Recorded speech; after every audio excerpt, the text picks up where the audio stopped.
Ô, Lohan, antes de começar, eu queria que você falasse um pouquinho assim da tua trajetória dev, como é que você chegou até aqui e depois já meter bala no workshop, beleza? A palavra é toda tua. Perf- Perfeito, muito obrigado, Thiago. Então, para quem não me conhece, sou Lohan, eu trabalho com blockchain full-time já há mais de 7 anos. A forma como eu entrei na blockchain, né, eu fiz faculdade de sistemas de informação e me interessei muito pela área na época, né, de inteligência artificial e mineração de dados. Isso foi em 2012 e, na época eu trabalhei bastante com a parte científica, tá? Não existia deep learning, não existia os modelos já que a gente tem hoje. E eu sempre me interessei muito pela parte matemática, por trás disso. E na época eu apresentei um trabalho, né? Era um trabalho em grupo, a gente tinha que trazer um tema técnico para falar, né, sobre. E o meu grupo escolheu Bitcoin.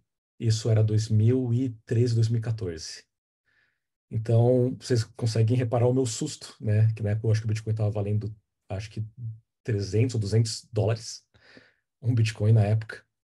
Eu apresentar aquele assunto, né, para a turma, explicando, né, como que funcionava. Era, o conhecimento que eu tinha era mais alto nível, né, foi uma pesquisa rápida que eu tinha feito na internet. E poucos anos depois, né, o valor dobrar e dobrar e dobrar e dobrar. Chegou um ponto, né, eu já estava trabalhando na área, eu trabalhava para a empresa chamada First Foundry. Eu era dev full stack, trabalhava com React.js e back-end em Node.js, PHP e outras tecnologias, C Sharp também. E acabou que eu comecei a me interessar muito, né, pela questão, porque eu vi, né, o valor subindo, subindo, subindo, e eu falei, caramba, eu sou dev, eu trabalho com isso, eu sou a pessoa que deveria entender como isso funciona, né? Então, eu fui lá e eu peguei o livro do Andreas Antonopoulos, né, o Mastering Bitcoin, que estava disponível gratuitamente no GitHub, até hoje é assim, e eu comecei a ler o livro. Comecei a ler, e para mim foi um mind-blowing, né? Porque até então, né, que nem qualquer pessoa, né, que ouve falar de criptomoedas, né, ouve falar de golpe, na época o Bitcoin era famoso por quê? Por causa do Silk Road, né? Era ou seja, para sempre coisas ilícitas, né, ligadas àquilo. Então, isso já gerava, né, uma impressão ruim, né? E acabou que depois que eu entendi como a tecnologia funcionava, né, com o background que eu já tinha de antes, eu percebi que era realmente uma coisa disruptiva, né? A maneira como ele era feito não era tinha muito embasamento, né? Tanto da parte de criptografia quanto de tecnologia, teoria dos jogos. E acabou então que eu comecei a maneira que eu estudo, né? Uma tecnologia nova quando eu estou estudando, né? Seja uma biblioteca, seja uma linguagem de programação, eu crio projetos, né? Com aquilo. Acho que é a melhor maneira de aprender algo, né? É você ir lá e executar. E eu comecei a criar um sisteminha de pagamentos. O nome da aplicação era Zenium e funcionaria basicamente como um PayPal de criptomoedas. O que aconteceu foi que, do nada, né, no mesmo período que eu estava estudando, que eu estava criando essa aplicação com alguns amigos, teve um boom na parte de criptomoedas no Vale do Silício. Eu já trabalhava na época para uma empresa estadunidense e acabou que o pessoal começou a alocar recursos para construir aplicações em blockchain. E aconteceu que da empresa eu era a única pessoa que tinha experiência prática com o Bitcoin e com a Ethereum, né, na parte de recebimento de pagamentos. E isso foi evoluindo. Então eu acabei virando o lead lá do projeto na parte de blockchain especificamente. Então agora, além de eu trabalhar como hobby, como criptomoeda, eu comecei a trabalhar como full-time na minha empresa também, né? Então foi mais ou menos assim que aconteceu o switch, né? Eu trabalhei um projeto pessoal com criptomoeda, aconteceu que eu era a única pessoa com experiência, e a empresa começou a pegar, né? Era uma software house, pegava projetos externos e é, foi, em suma, foi assim, né? Eu comecei no mundo das criptos. Por sorte, eu já de cara comecei a pegar alguns projetos grandes para trabalhar em criptomoeda. Não sei se já ouviram falar da Forte.io. Forte.io é uma plataforma de criptomoeda, de pagamentos, né, em blockchain centralizado voltada para jogos. Um dos clientes deles, por exemplo, era o Pokémon Go, né? A ideia era transformar em NFTs, né, a parte de Pokémons, né? Tokenizar, né? Os Pokémons era uma blockchain que a gente fala privada, né? Uma blockchain que rodava local, não era Ethereum, por questão de custos e por questão de compliance, mas aquilo foi ali que começou, né? E de lá para cá eu trabalhei em vários projetos, eu saí, né, da Forte, comecei a trabalhar na Engine. Para quem não conhece, a Engine é quem o VTech é quem propôs o padrão RC155, é o criador do padrão 55, e também focado em jogos, né? Então, quando você trabalha com jogos, né, eu já de cara, por que que a gente utilizava Private Chain? Porque já de cara, um único jogo, já precisava de uma escalabilidade que a blockchain já na época não conseguia prover. Então, antes mesmo de começar o projeto, a gente já enfrentava problemas de escalabilidade, né? Não era inviável você pegar e mintar na mainnet NFTs do Pokémon Go, né? Então, precisava encontrar soluções alternativas. Ao ponto que mesmo uma blockchain privada não era suficiente, precisava de uma blockchain por jogo. A gente estamos falando de milhões de transações por segundo, numa época que não existia não existia shards, na época da blockchain 1.0, não existia nenhuma das soluções que existem hoje. Então, é, enfim, né, para não me prolongar muito nessa introdução, foi sair da Engine, entrei agora na Analog, trabalhei bastante com Substrate. Hoje em dia, o meu core é desenvolver, por causa dessa questão, né? Eu tive que conhecer várias breeds diferentes. Na faculdade, eu tive um background na parte de ciência da computação, em ler artigos científicos e implementar aquilo. Então, e muita coisa da blockchain que a gente tem hoje em dia de inovação, não tem um conteúdo fácil, não consigo te dar um tutorial. Como que você constrói uma bridge? Não, você vai ter que olhar artigos científicos para fazer isso ou olhar código, né? São as duas únicas formas que você tem de encontrar a maneira certa de fazer isso. Então, eu acabei adquirindo por questão de construir bridge, né? Acabei adquirindo esse background com várias tecnologias diferentes. Não só Bitcoin, Litecoin, Cardano, Substrate, Polkadot, Solana. Então, são vários protocolos que eu tive que lidar e entender o core dele para conseguir, né, criar essas soluções. Acho que um pouco disso. É, então, acho que vamos começar com o conteúdo, né? O principal. Então, eu vou compartilhar aqui a minha tela, porque é um conteúdo um pouquinho, talvez, mais denso, tá? Mas o enfoque aqui vai ser programação no Bitcoin. Vocês estão conseguindo ver a minha tela ok aqui? Tá de boa. Perfeito. Eu não vou colocar em tela cheia aqui, senão ele vai bloquear a minha segunda tela aqui. Então, eu vou apresentar por aqui mesmo, se estiver tudo bem para vocês. Então, vamos começar. Acho que eu já introduzi, né? Então, atualmente eu trabalho como blockchain engineer na Analog One e minha função é construir bridges entre blockchains para alcançar o tão sonhado futuro cross-chain. Então, primeiramente, né, eu tenho que falar para vocês da estrutura do Bitcoin, mas eu vou começar falando do que é uma Count-Based Ledger, que é o que vocês estão acostumados.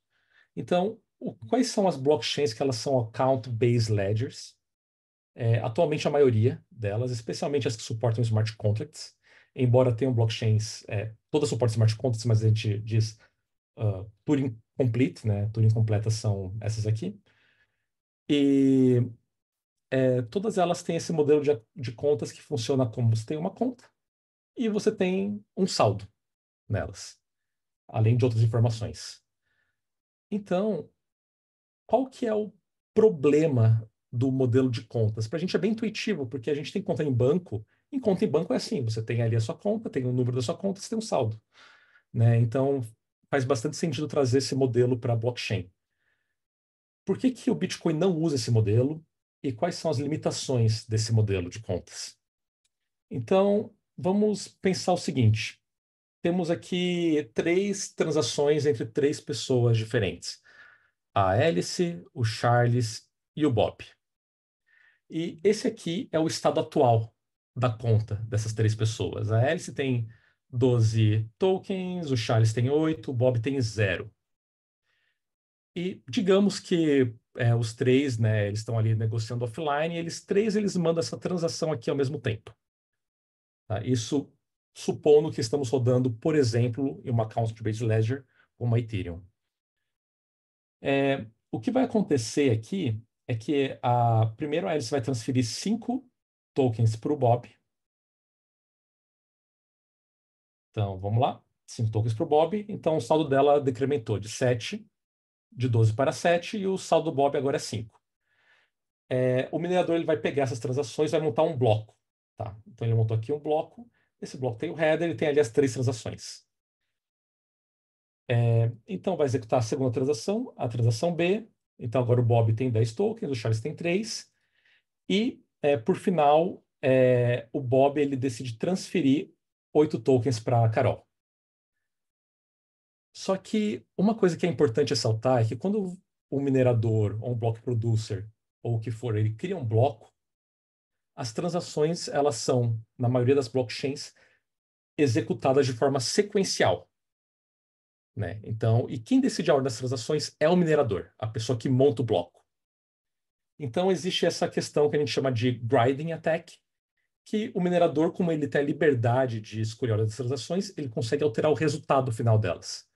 Por exemplo, digamos que aqui ele decide trocar a ordem da transação B pela transação C, né? Então ele troca a ordem.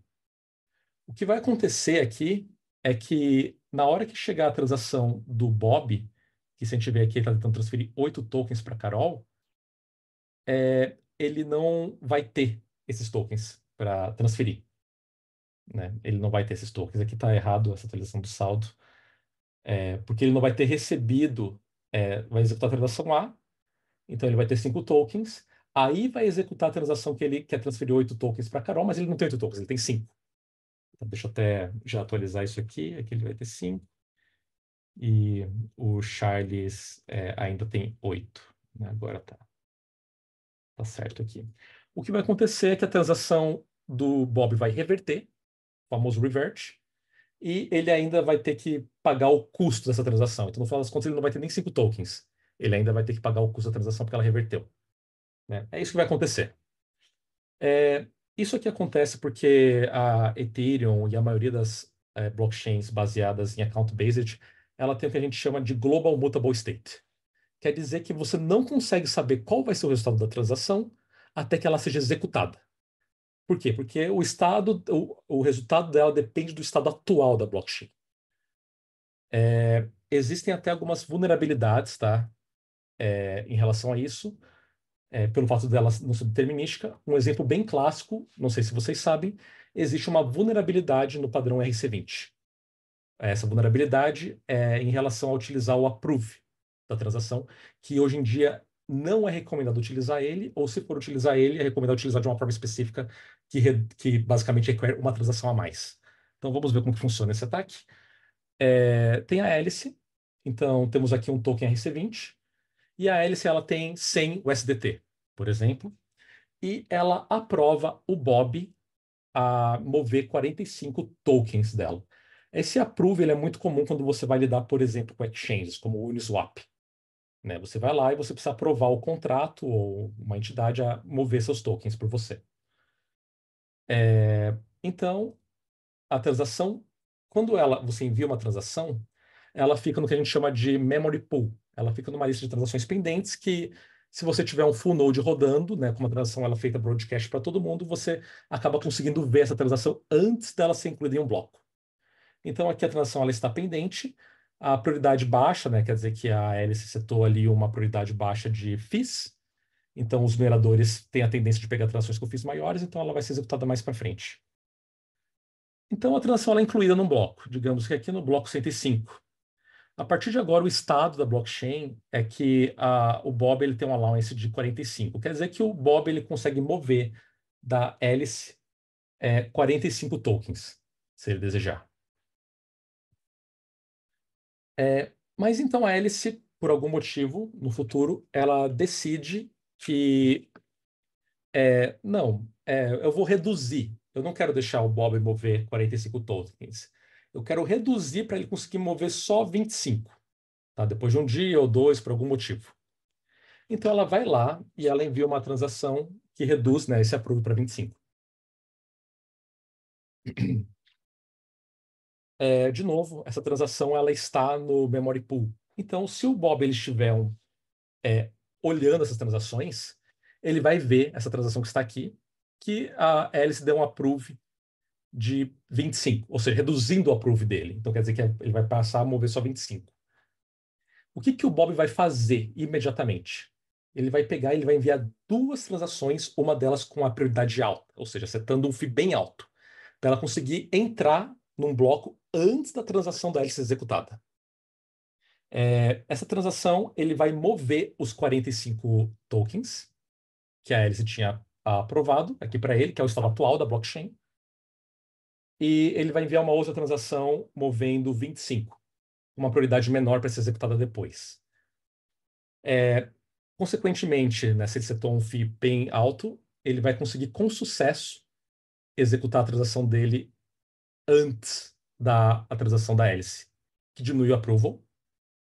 Então ele tem 45 tokens que ele moveu da Alice e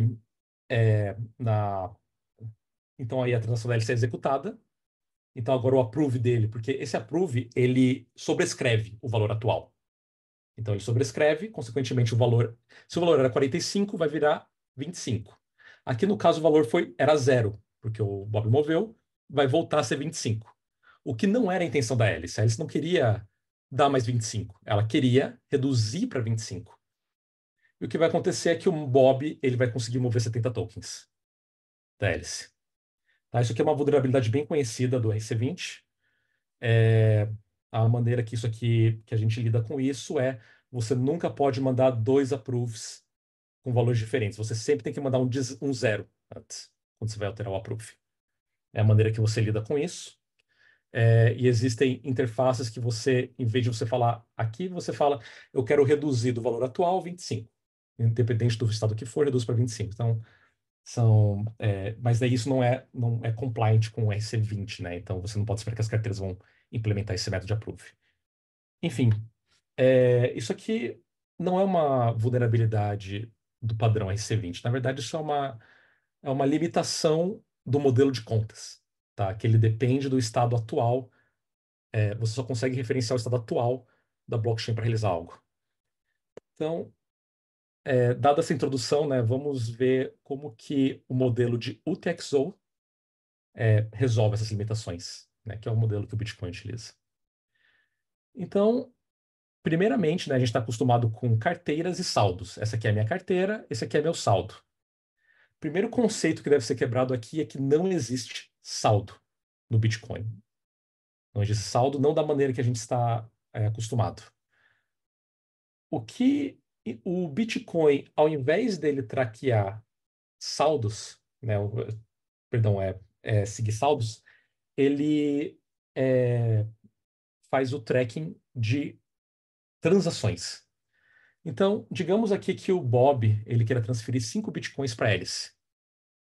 O que o Bob ele precisa fazer, né? Então, tá, se eu não tenho saldo, como que eu sei que o Bob ele tem 5 bitcoins para transferir para Alice? O Bob ele precisa referenciar alguma transação que tenha transferido para ele antes esses 5 bitcoins. Aqui no caso, né, temos o Fred. O Fred transferiu 2 bitcoins para o Bob. E temos a Carol. A Carol transferiu 4 bitcoins para o Bob. Então, essa transação ela tem um hash, que está aqui, né, o hash da transação. E o Bob ele precisa referenciar essas transações aqui, para ele provar que ele tem 5 bitcoins para transferir. Tá, mas da onde que veio os bitcoins do Fred e da Carol? Eles têm que fazer as mesmas coisas, exatamente a mesma coisa. Eles têm que referenciar a transação, e isso até a gente chegar numa transação que a gente chama de Coinbase Transaction. A Coinbase Transaction, no caso do Bitcoin, é a primeira transação de cada bloco. É uma transação que ela não tem entradas. É a transação que geralmente é setada pelo minerador do bloco. É onde os Bitcoins são criados. Então, a gente chama essa tipo de transação de Coinbase porque é uma transação que ela criou Bitcoins a partir do nada. Tá? Então, é a única transação que não tem entrada. Então, se a gente pegar qualquer transação do Bitcoin, se a gente ficar seguindo, né, essa árvore, a gente sempre vai chegar em uma Coinbase Transaction. Vocês já ouviram falar, por exemplo, de Bitcoins anciões, né? Isso quer dizer que é alguém que gastou algum Bitcoin de uma Coinbase Transaction de anos atrás. Tá? Isso aqui são o que a gente chama de Bitcoins anciões. Então você tem esse modelo aqui. Mas se vocês perceberem bem aqui, né, nesse exemplo, o Bob, ele referenciou duas transações aqui, uma de 4 e uma de 2 BTCs. Isso dá 6. Mas ele transferiu para a Hélice apenas 5 bitcoins. Então dava para pensar, né? Tá, qual que é o saldo do Bob? Então, deixa eu ver aqui. É 1, né? Deve ser 1, porque ele gastou 5, sobrou 1. E na verdade não é bem assim que a Utexo funciona. É, essa diferença que está aqui, essa primeira regra da Utexo é que você obrigatoriamente tem que gastar todas as saídas no Utexo, e a diferença do que você não gastou é a taxa de transação. Então, o que quer dizer aqui é que o Bob ele transferiu 5 bitcoins para a Hélice e ele pagou 1 bitcoin de taxa de transação. Aqui eu estou usando números inteiros para facilitar, tá? Explicação. Seria um valor absurdo hoje em dia, mas é um exemplo aqui. A regra número 2, e a gente já vai ver porque ela é muito importante, é que uma UTXO não pode referenciar duas saídas. Você não pode ter, aqui tem 4 bitcoins, você não pode ter esses 4 bitcoins sendo gastos em duas transações. É sempre uma. Essa é uma outra regra de ouro. Então, isso aqui é impossível. Você pode ter uma transação referenciando várias, que nem aqui, mas você nunca pode ter essa transação sendo consumida por mais de uma transação, uma saída. Qualquer dúvida que vocês tiverem, é só mandar aqui no chat, tá? Mas vai ficar um pouquinho mais claro a seguir. Então, como que começa? Então, o minerador vai lá e minera 50 bitcoins, né? Isso lá em 2008, 2009. Então, vocês podem imaginar que não existia bitcoins. Todo mundo tinha 0 bitcoins no começo do Bitcoin. E então, a primeira pessoa que minerou o bloco foi lá, minerou um bloco e ganhou, por minerar esse bloco, 20 bitcoins. Na época era 50, na verdade, tá? Hoje em dia tá 3, alguma coisa. E então, esse minerador, depois de um período que a gente chama de maturação, a partir de 50 blocos depois que a transação for criada, ele pode gastar esse valor que está aqui. Então, o minerador, né, a gente tem aqui o que a gente chama de UTXOs, né, que é transações de saída não gastas. Tá? Em suma, mas se vocês forem procurar, vocês vão sempre encontrar o nome UTXOs. Então, ele vai lá e ele cria uma segunda transação que consome a saída dessa transação e ele envia, por exemplo, 12 tokens para Hélice e 8 tokens para o Charles. Isso é uma coisa bem interessante do Bitcoin, tá? Que você consegue enviar em uma transação valores para várias pessoas, enquanto que na maioria das blockchains, como a Ethereum, você precisa de um smart contract para conseguir fazer isso, tá? Você não consegue nativamente enviar um saldo para várias pessoas diferentes. E legal. Então, digamos que, né, aqui entrou 20 tokens e a saída foi 12 mais 8, né? Então aqui dá para ver que a transação ela é válida, tá? Porque a saída ela tem que ser igual ou menor que a entrada. Essa é a regra. Porque senão ele estaria criando bitcoins aqui. Ok, então digamos que agora, né, a partir de um segundo momento, a hélice ela precisa pagar o Bob um valor de 5 bitcoins. Tá? Então a hélice tem que ir lá e ela quer pagar para o Bob 5 bitcoins. Como que a hélice faria isso?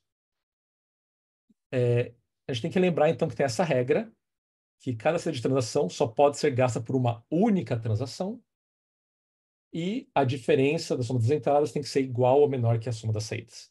Então, aqui, a hélice tem 12 tokens nessa UTXO e ela é obrigada a gastar os 12. Ela não pode gastar parte dos 12. O que ela vai fazer? Ela vai criar duas saídas para a transação.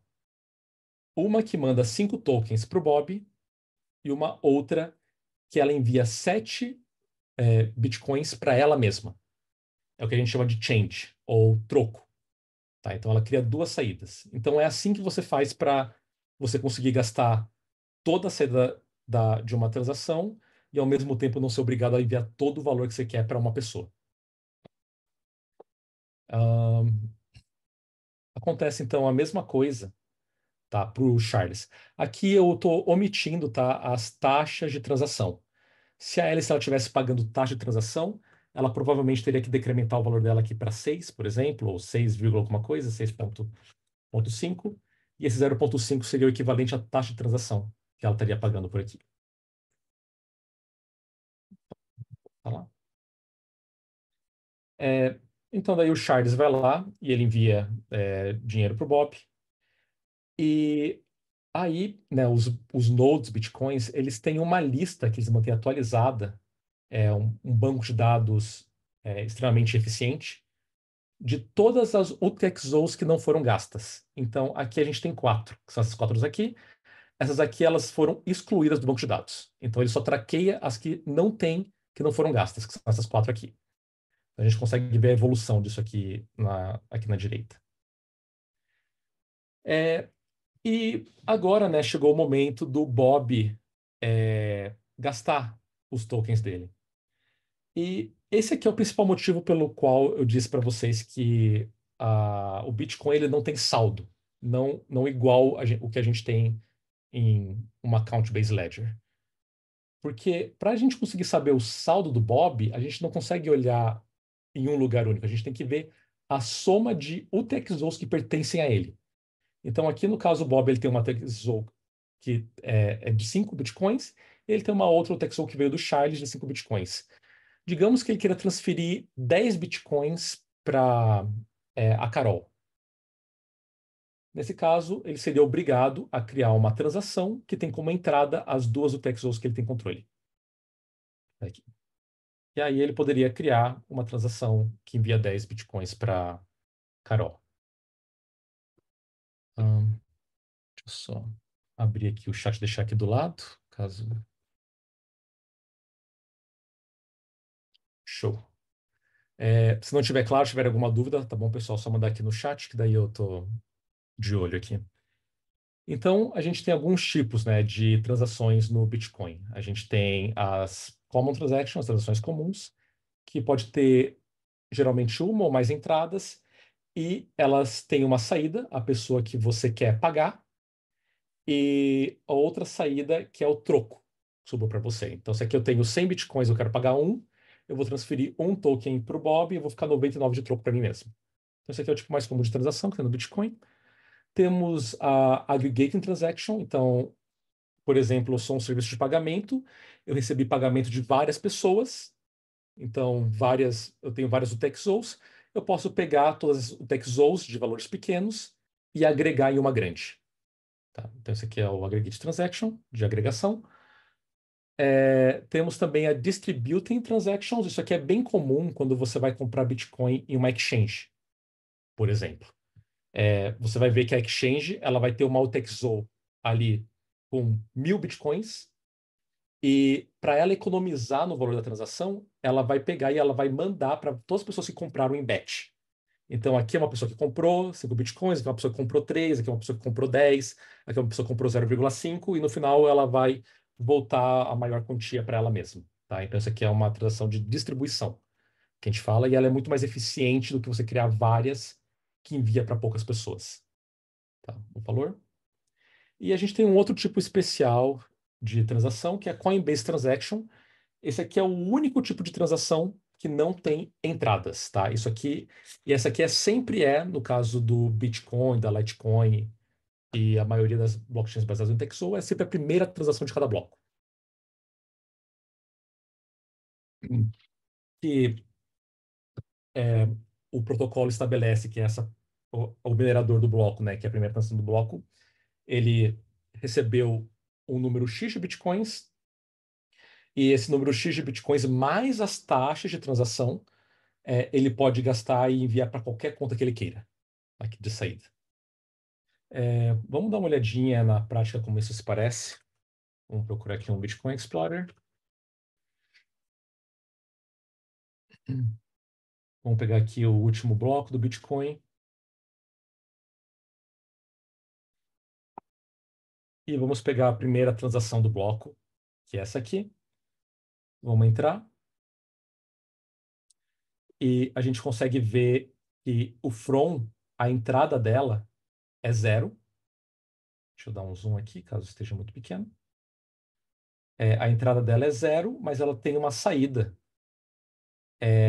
um valor não 0. E no bloco, o que aconteceu aqui foi que essa pessoa, ela é, teve uma quantia de bitcoins que foram criadas do 0. Infelizmente, aqui ele não está mostrando para mim. Interessante, ele mostrava antes. Mas então teve alguns bitcoins que foram criados do 0. E essa pessoa, ela conseguiu. Aqui mostra. Então, quanto que ela pode gastar na UTXO dela? A soma das taxas de transação, ou seja, a diferença de todas as transações do bloco que a pessoa pagou de taxa, mais os bitcoins que foram criados a partir do nada,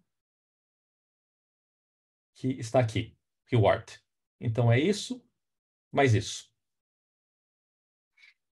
Perfeito. Então, teve uma dúvida aqui.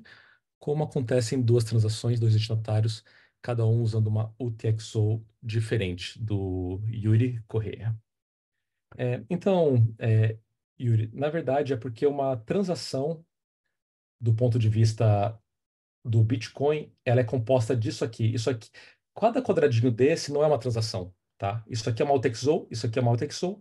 Essas duas UTXOs pertencem a essa transação que está aqui. Você consegue ver que a transação tem um hash, que está aqui, esse é o hash da transação, e a UTXO tem um index. Então, esse aqui é dessa transação, index 0, dessa transação, index 1.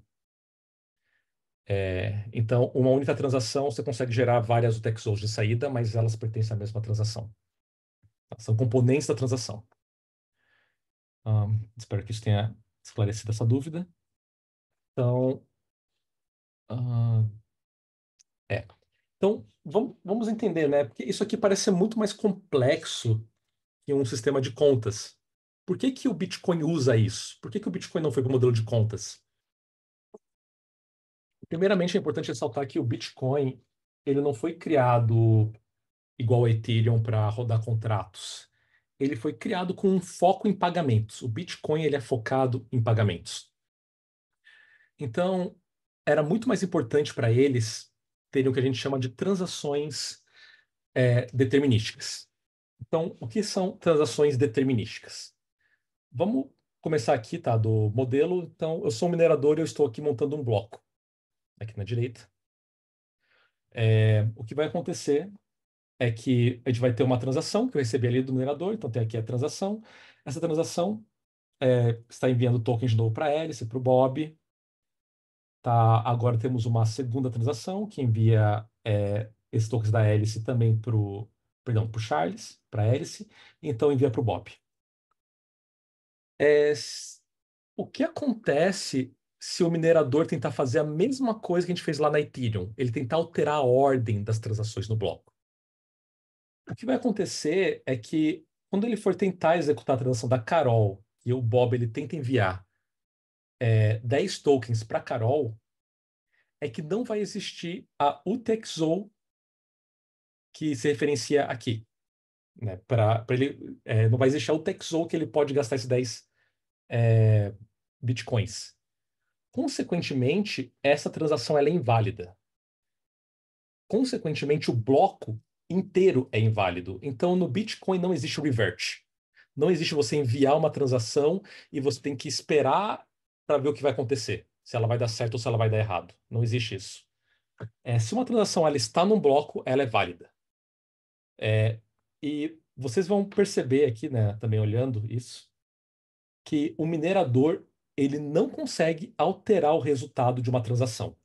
Enquanto que numa Count-Based Ledger, só por eu ordenar as transações eu consigo alterar o resultado final, numa UTXO é impossível. Não tem nada que o minerador ele consiga fazer aqui para alterar o resultado dessas transações.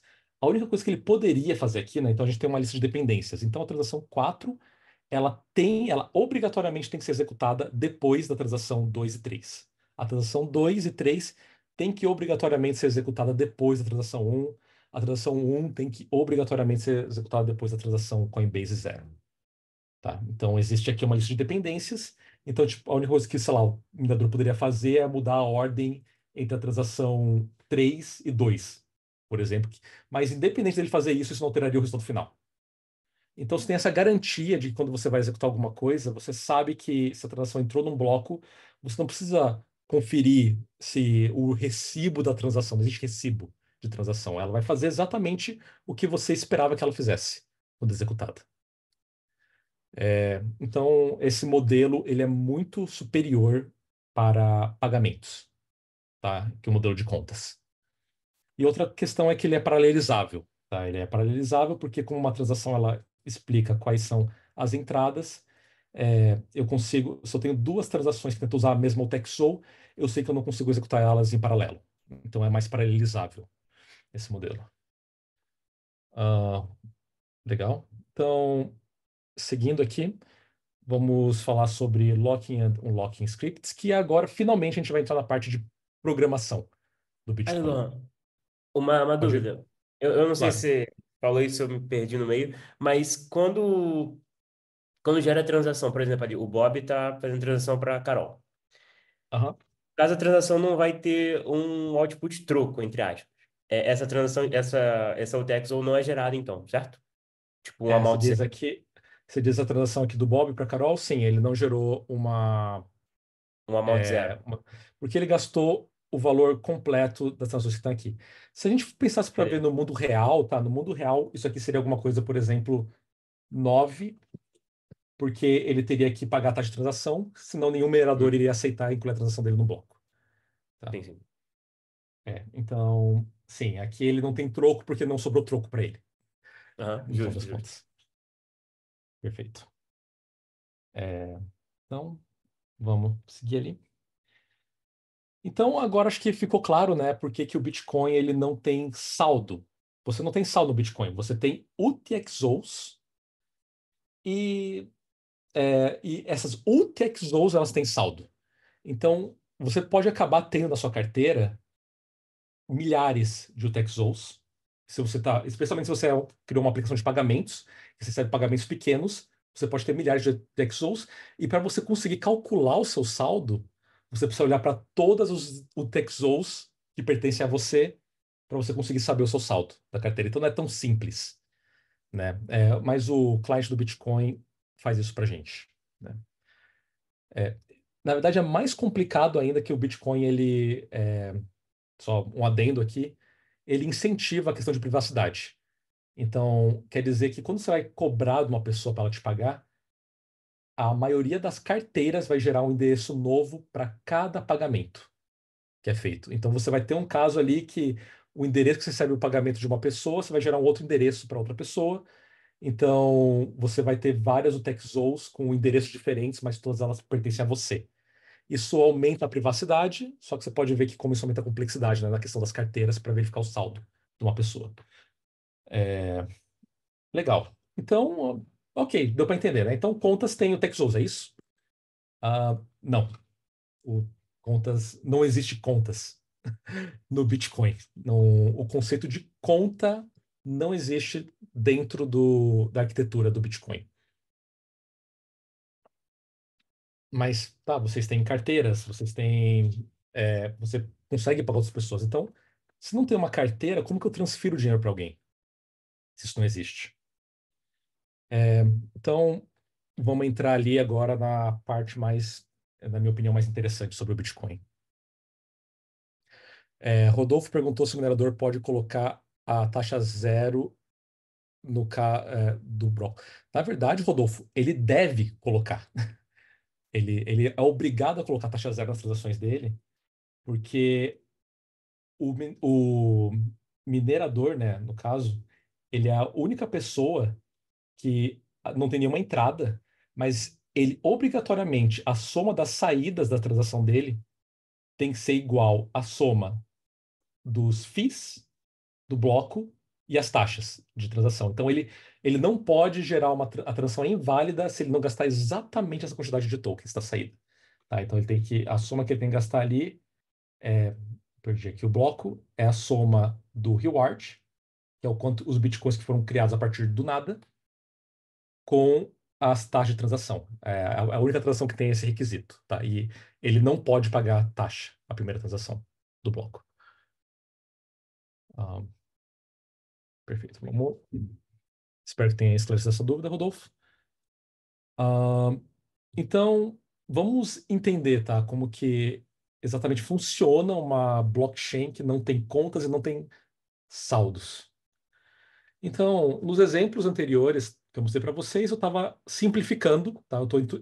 Estou introduzindo um conceito de cada vez para vocês aqui. Nos exemplos, eu estava falando para vocês que a transação ela pertence ao minerador. Mas isso aqui não existe. Não existe essa UTXO pertence a essa conta. O que existe no Bitcoin são locking scripts. Tá?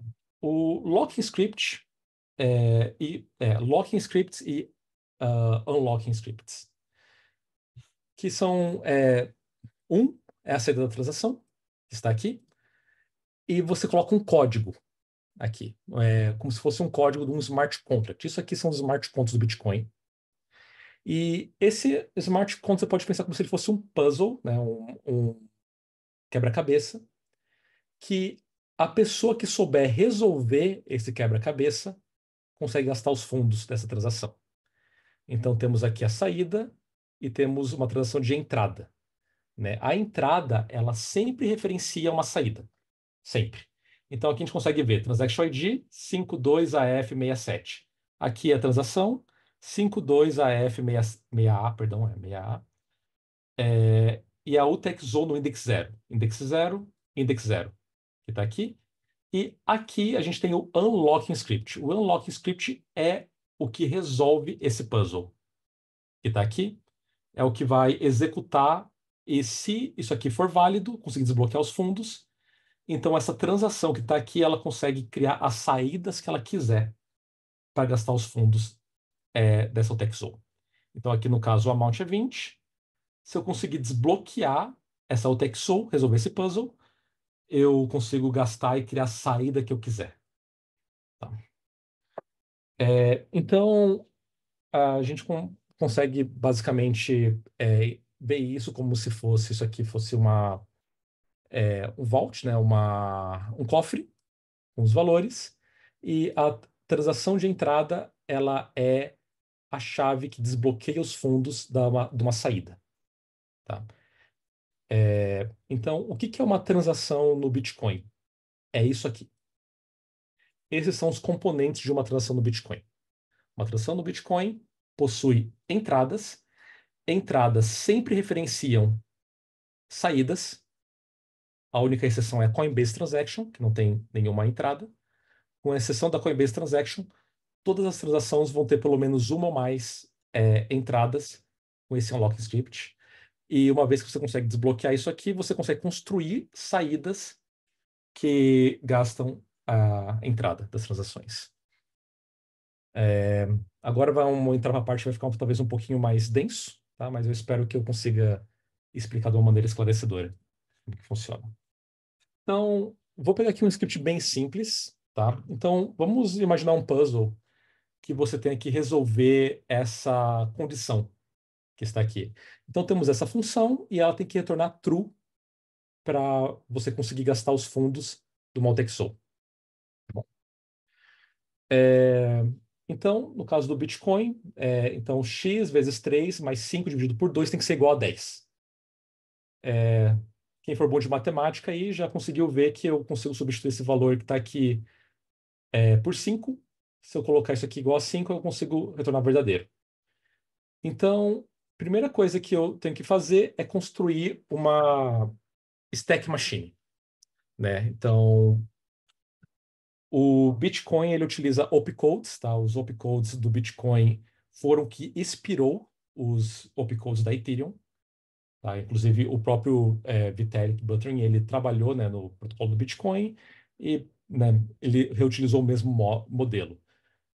Não confunda, tá, a stack do Bitcoin com uma stack de uma linguagem de programação tipo C, tá? É completamente diferente. Isso aqui é uma stack machine e as máquinas que a gente utiliza são bem diferentes, tá? A maneira como funciona. Então, como que funciona? Temos aqui o unlock script e temos aqui o locking script. Então, conseguimos ver aqui, isso aqui é a saída da transação, isso aqui é como que você está tentando gastar os fundos que estão aqui, o que você está tentando fazer para desbloquear ele. Você poderia simplesmente colocar 5 aqui, tá? Mas para eu deixar mais interessante isso aqui, eu coloquei um script para ser executado. Então, vamos ver passo a passo como que funciona, tá? Uma stack machine, ela funciona, ela é bem simples. Você tem um opcode, o que que um opcode faz? Ele tira ou coloca valores na stack, e sempre do topo da stack. Tá? Enquanto no computador você consegue acessar qualquer região da stack, não. Uma stack machine, você só pode acessar o topo, o N itens do topo dela. Então, aqui a gente tem uma stack e ela vai crescer de baixo para cima. Tá? Então, vamos ver como que funcionaria isso aqui. Primeiramente, a gente executa o unlock script. Então, push 2, aqui a gente está jogando na stack o valor 2. Push 3, estamos jogando o valor 3 na stack. E então a gente vai executar o opcode add. O que que o opcode add faz? Ele tira dois valores da stack, ele vai tirar o valor 3 e 5, e ele vai jogar na stack, então ele vai fazer o push da soma desses dois valores que ele tirou da stack. Então ele tira 2 e joga um valor na stack. Então ele tirou o 2 e o 3 e jogou a soma, que é 5. Então, a partir do momento que a gente executa o locking script, a gente faz uma cópia da stack dele que sobrou e a gente executa aí o locking script. Tinha uma vulnerabilidade nas primeiras versões do Bitcoin que eles meio que concatenavam o unlock e o lock script, mas gerava alguns problemas quando eu poderia fazer um push aqui que eu podia dizer que ele é parte do locking script. Eu poderia fazer uma versão de SQL injection do Bitcoin, então eles separaram. Ele só executa esse aqui, apaga e então executa o próximo e mantém o valor da stack, um de outro. Vamos ver então como funciona a execução. Então vamos executar aqui o lock script. Faz o push do valor 3 na stack, então vai executar o operador de multiplicação, opmultiply. O operador multiply, ele tira dois valores da stack e joga a multiplicação dos dois. Ficou com 15. Aí a gente vai jogar o valor 5 na stack, e aí vamos executar o opcode add, o operador add, ele tira dois valores da stack e devolve a soma. Legal, ficou com 20. Vamos executar agora o push 2, jogamos o valor 2 na stack, e aqui a gente chegou num momento bem interessante. Lembra que eu falei que a gente só executa o que está no topo da stack, mas aqui a gente quer dividir esse valor por 2, né? A gente quer dividir só que a gente quer dividir 20 por 2. Então, a maneira que a stack ela é feita, né? Então, a gente sabe que 2 dividido por 20 é diferente de 20 dividido por 2. Então, no caso do opcode de divisão, o multiplicador é sempre o primeiro. Desculpa, o divisor é o segundo elemento que a gente tira do topo da stack. Então, o divisor aqui é 20. Então, a gente precisa executar um outro opcode para fazer essa cálculo na ordem certa. A gente tem o operador swap. O swap ele vai tirar dois itens da stack e vai jogar eles em ordem invertida de volta na stack. Então ele vai, ou seja, alterar a ordem dos dois elementos no topo. É sempre interessante você sempre imaginar no sentido de que ele não está trocando a ordem, ele está tirando dois, trocando a ordem e jogando dois de ordem invertida. Tá? Isso ajuda a entender alguns conceitos. Então, mudou a ordem e agora eu consigo efetuar a divisão dos dois operadores. Jogo 10 e aí eu executo o operador equal. O operador equal, ele vai tirar dois valores da stack, vai comparar os dois, e se os dois valores forem iguais, ele vai jogar 1 na stack. Se os dois valores forem diferentes, ele vai jogar 0 na stack. Chegamos aqui no final da execução do programa. E a condição para você desbloquear os fundos de uma UTXO é que o item no topo da stack, ao final da execução do unlock script, precisa ser um valor positivo. Podia ser 20, podia ser 30.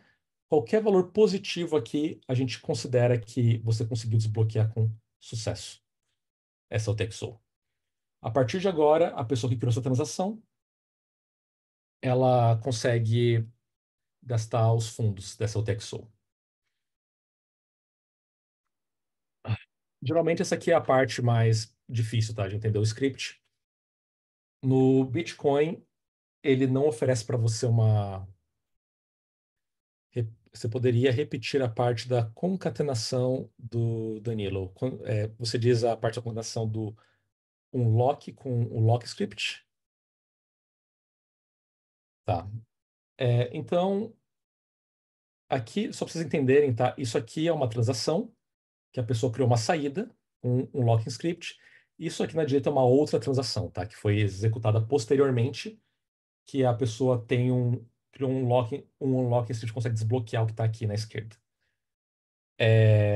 Então, sempre executado nessa ordem. A gente sempre executa o unlocking script antes do locking script. E não tem concatenação, tá?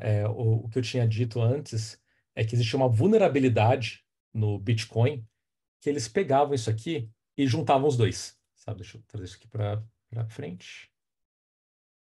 Não consigo levar para frente. Eles simplesmente pegavam o unlock script, concatenavam no lock script e executavam como se fosse um script só. Só que tinha algumas vulnerabilidades que isso causava, que você poderia ter alguns opcodes aqui que você dizia que esse 3, esse multiply aqui, ele é parte de um push que está aqui em cima, por exemplo. E o Opcat, tá? Eu não sei se eu vou ter tempo de falar do Opcat hoje, tá? O Opcat é o que tem causado bastante discussão, tá? Ele é um opcode bem alto nível, mas basicamente ele permite você copiar aqui no script, no seu lock script. Não tem nenhum opcode no Bitcoin que permite isso, tá? Mas o Opcat, em suma, ele permite você copiar a saída do lock script dessa transação.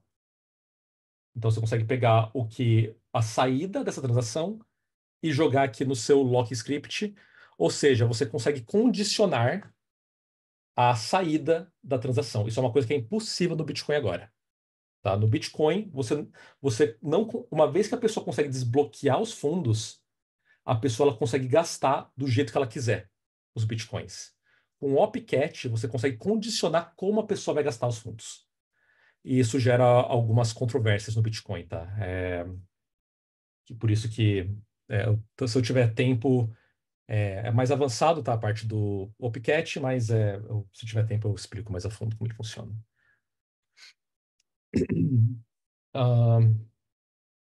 Legal, espero que isso aqui tenha ficado claro. Só para vocês entenderem, tá? Isso aqui é um lock script extremamente inseguro.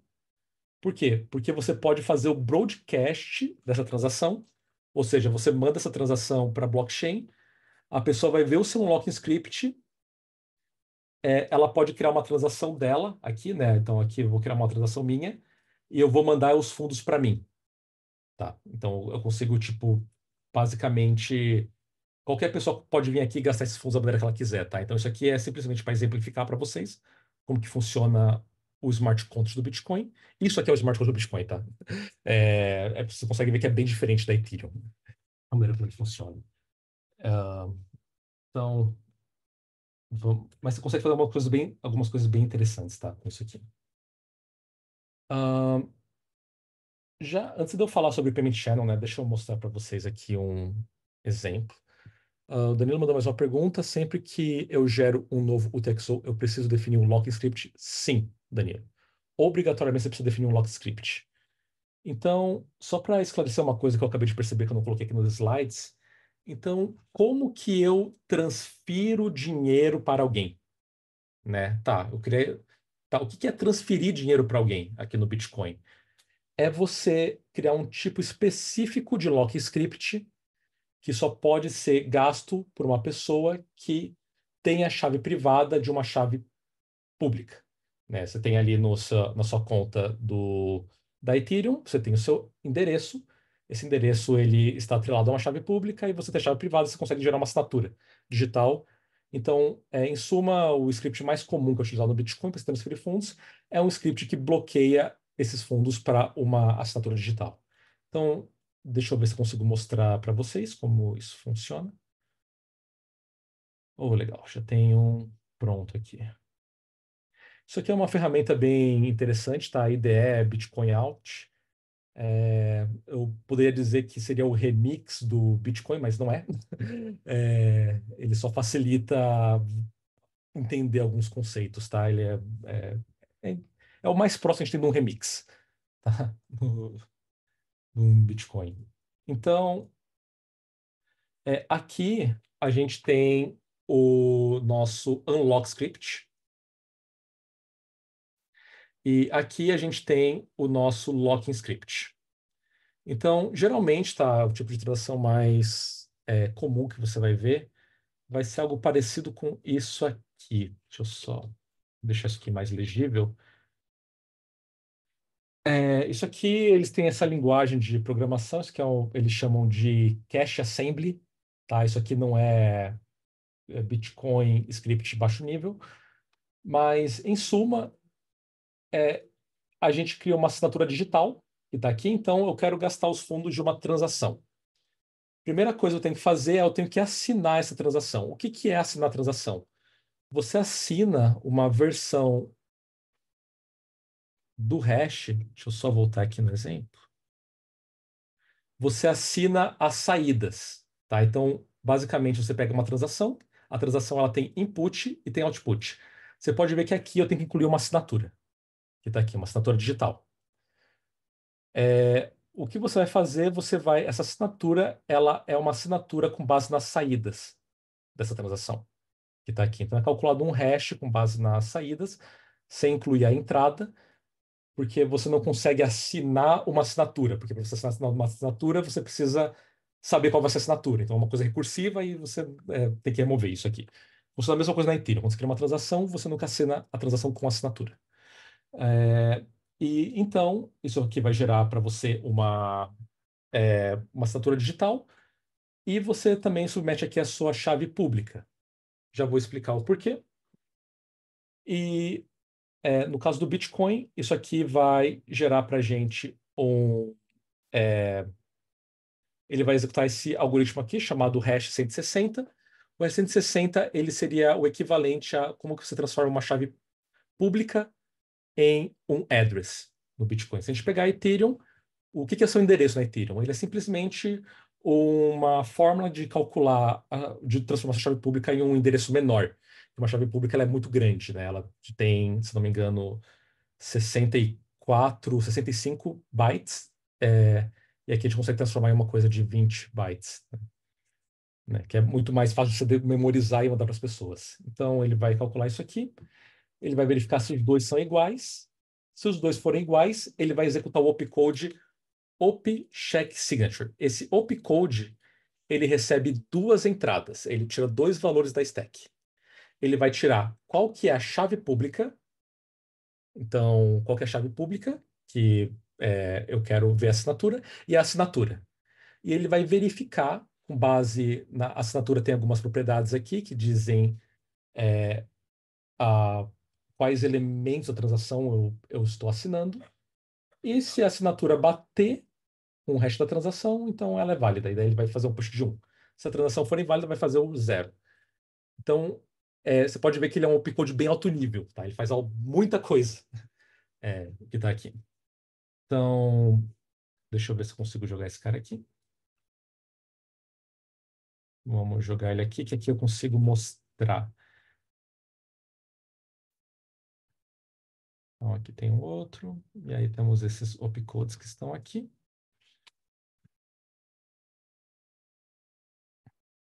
E a chave pública é o que está aqui. Show. Legal. Então, assinatura, aqui é a assinatura digital e aqui é a chave pública. Então, vamos executar esse cara. Essa aqui é uma ferramenta bem interessante que, diferente dessa aqui, essa aqui não permite a gente executar passo a passo. Ela já dá o resultado aqui final, essa aqui ela permite a gente executar passo a passo. Então, fica mais fácil de visualizar o que está acontecendo aqui. Deixa eu só jogar. Provavelmente eu coloquei... sim, não tem 0x. Aqui na frente, deixa eu só tirar o 0x. Então, ele fez um push desse valor na stack, fez um push da chave pública, então ele vai executar esse operador de duplicação, ele vai duplicar o valor que está no topo da stack, duplica o valor, então a gente tem uma cópia dos dois valores aqui agora, na stack. O motivo pelo qual ele faz isso é porque eu vou precisar desse valor aqui no check signature, vou precisar de 2 vezes desse valor.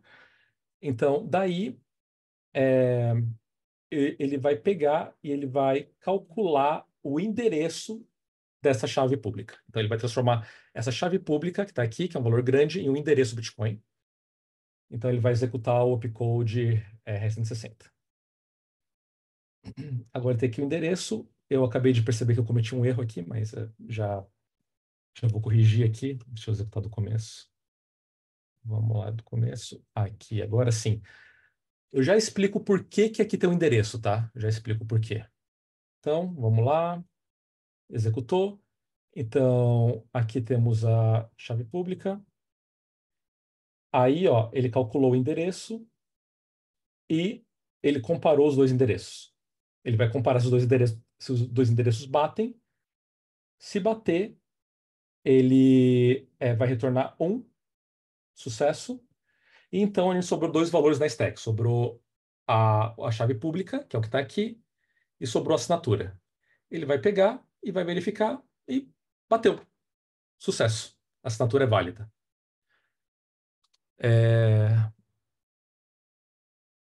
Então, por que que tem um endereço aqui? Porque parece que ficou meio redundante, né?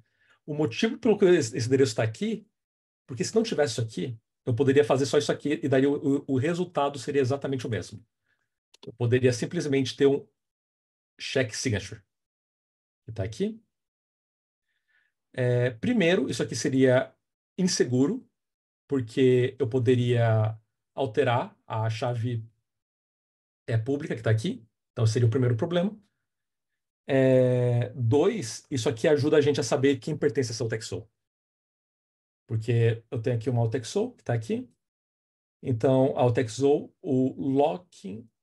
aqui o locking script dela tem a chave pública. Então, eu olhando essa UTXO, eu sei que o dono dela é esse endereço que está aqui. Então, o que que uma carteira de Bitcoin faz? A carteira de Bitcoin, ela fica procurando as UTXOs que tem esse padrão aqui. Ela sabe que, na maioria dos casos, a chave pública vai estar nesse terceiro elemento aqui. Consequentemente, eu sei que essa UTXO pertence a esse usuário. Se vocês não acreditam, dá para vir aqui numa transação qualquer e a gente consegue ver o. Aqui é um pouquinho mais complicado que eles usam esse witness, mas aqui temos o script que está aqui. E esse script aqui, se eu jogar ele aqui, a gente vai conseguir fazer o decode dele. A gente consegue ver que ele tem esse OP false. E isso aqui é um tópico que vou ver se vai dar tempo de eu explicar hoje. Mas no Bitcoin, você não paga por instrução executada.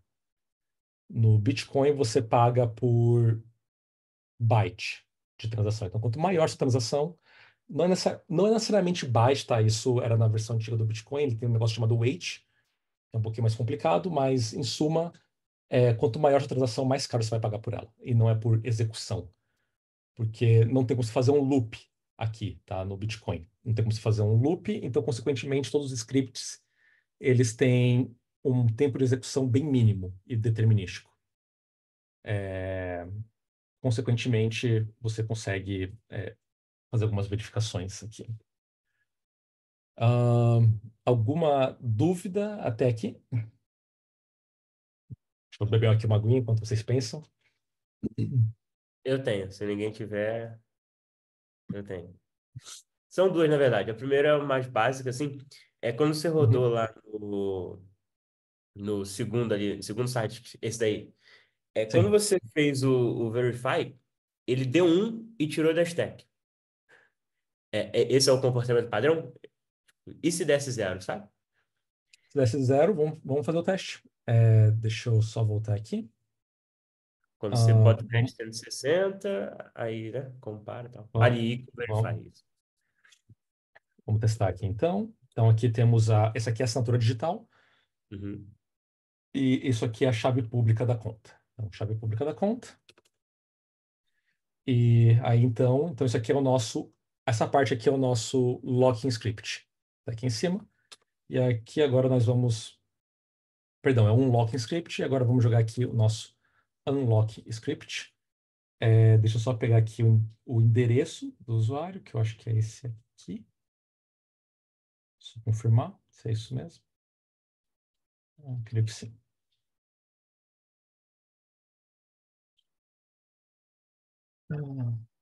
Então, vamos só executar isso aqui passo a passo para ver se está tudo certo.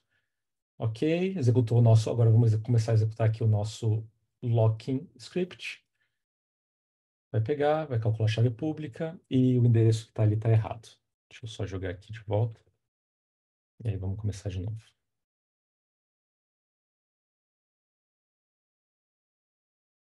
Legal. Aí Aí então ele agora. vai jogar esse valor. Aí então ele vai. Isso aqui é uma coisa interessante. Aqui a gente está executando, ó, tem dois operadores. Tem o operador OP equal. O Ah, OP, tá. o OP equal, obrigado por falar sobre isso. O OP equal ele só vai comparar e jogar na stack. O OP equal verify, se retornar zero, ele já falha o textwalk aqui mesmo. Ele nem executa o resto. Entendi. Então, tem alguns operadores aqui que eles quebram o fluxo. Mesma coisa o de assinatura. O de assinatura tem o checksig e tem o checksig verify. Porque aqui no caso não tem diferença, tá? Eu usar o checksig e o checksig verify, porque no final das contas esse aqui é o último opcode a ser executado. Mas se eu tivesse outros opcodes aqui depois desse, eu preferiria utilizar o verify, por quê? Porque daí se esse aqui falhasse aqui, não ia executar o resto. Tá? Uhum. Então você pode ver que o controle de fluxo é bem diferente, tá? No script em Bitcoin. E é engraçado que o nome dessa linguagem aqui é script. Acho que o pessoal não tinha muita. É, é. Eu chamo de Bitcoin Script, mas o nome mesmo não é Bitcoin Script, é só script da linguagem. E a assinatura, né? Então, se eu vim aqui, né, e executar, o opcode e verify, se eles forem diferentes, já vai falhar aqui mesmo. Então, ah, legal. Então, eles bateram aqui o valor. E aí, foi o que você falou, né? Que ele pegou e já tirou o É. valor que tá ali. E dá um, É, isso. é por causa que aqui é o verify, né? E o verify, ele só verifica se é igual e já tira o valor. Bom. Então, e aí o último operador, né? O opcode segsig. Se eu tivesse que colocar aqui o verify, ele ia ter o mesmo comportamento e eu seria obrigado a colocar aqui, por exemplo, um push 1 aqui no final. Então o script ele ficaria maior e seria mais caro executar ele, né? Porque teria um byte a mais de informação ali. Então ele executaria, aí ele ia verificar a assinatura, iria bater, aí, aí ele tirou, ia jogar o 1 e sucesso. Aham. Né? Pô. Então sempre ter. E é bem interessante isso aqui, porque a gente consegue ver também. Então, utilizar aqui o check-sig é mais eficiente, porque a transação fica menor. E se a gente ver o código em assembly, né, você consegue ver que está aqui, ó, ele começa com 9E, tá? Aqui eu sei que tem 74 bytes, se não me engano, 74 bytes, mas a gente consegue ver que ele começa com esse 41, tá? Esse é o 41 aqui, ele é um operador de push. Ele fala que, olha, os próximos 74 bytes, eles são um número, tá? Eles representam um número, então ele sabe que isso aqui que está aqui não é opcode, é um número. Isso aqui é o que eu falei para vocês que podia ter causava vulnerabilidades no Bitcoin quando a gente só juntava os dois scripts, tá? Ah, e foi resolvido. Deixa eu ver aqui, Danilo. Então, quando você envia uma transação, você envia um locking script, o novo locking script. Não, peraí. Quando você envia uma transação, você envia o unlocking script. Sim, a transação ela tem que ter um locking script de saída sempre. Isso. Aí você envia o locking script, que são as saídas da transação. E como que você define como os XOs vão ser quebrados? É arbitrário. Você decide isso por conta, tá? Você pode ir lá, a única regra que você tem é que você está desbloqueando alguns fundos de entrada. Então, digamos, se você somar todas as entradas, tem quantos bitcoins? Você tem 0,3, você tem 1 bitcoin. A única regra é que a saída não pode ser maior que o valor da entrada. Se você colocar um valor igual, você está pagando zero taxa. Se você colocar um valor menor, a diferença é a taxa de transação. Se você quiser criar centenas de saídas, você pode. O que vai acontecer é que a sua transação vai ficar maior e por ficar maior você vai pagar mais taxa de transação, tá? Porque quando o minerador, a maneira que você limita o tamanho de um bloco no Bitcoin, eu vou simplificar aqui, tá? Não é mais verdade isso, mas é pelo tamanho das transações. Você pode colocar 1 megabyte de transação no Bitcoin. Significa que é, significa que transações maiores ocupam mais espaço do bloco, consequentemente, o minerador vai conseguir colocar menos transações no bloco. Consequentemente, quando ele for ver sua transação, ele não vai ver o valor absoluto que você vai pagar de taxa. Ele vai pegar o valor que você está pagando de taxa de transação e vai dividir pelo tamanho da sua transação, né? É a mesma coisa você pensar que você tem uma transação na Ethereum que vai consumir mais gas. Espero que isso tenha respondido a pergunta. Uma dúvida do Yuri. Se der 00, então falhou. Vamos fazer o teste aqui. Eu posso simplesmente vir aqui e alterar a assinatura. Vou alterar um caractere da assinatura, por exemplo, tá? Vou colocar aqui 4. Então, presumo que agora a assinatura é inválida, né? Então, vamos ver o que acontece. Vai lá, comparou, está executando agora esse duplicate, executou esse aqui, agora vai fazer mais um push desse cara aqui. Agora vai executar o equal verify, os dois valores têm que bater. Perfeito. Os valores bateram. Agora ele vai executar o check signature e a princípio a assinatura é inválida. E deixa eu só confirmar se eu. Deixa eu alterar outras coisas aqui da assinatura. Que eu também não. Confesso que eu não testei esse cara aqui.